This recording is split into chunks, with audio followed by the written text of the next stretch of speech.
kitchen duties. Yes.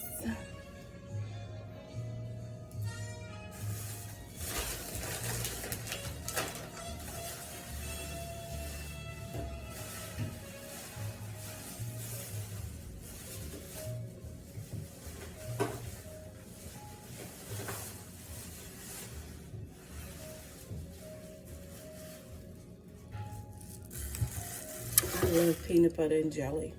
I love this one particularly, you know, the one that has the mixture. I'm not trying to promote anybody's brand. I just love the peanut butter and jelly that's mixed up in the jar. It really tastes good. I got my honey for my tea. You know me.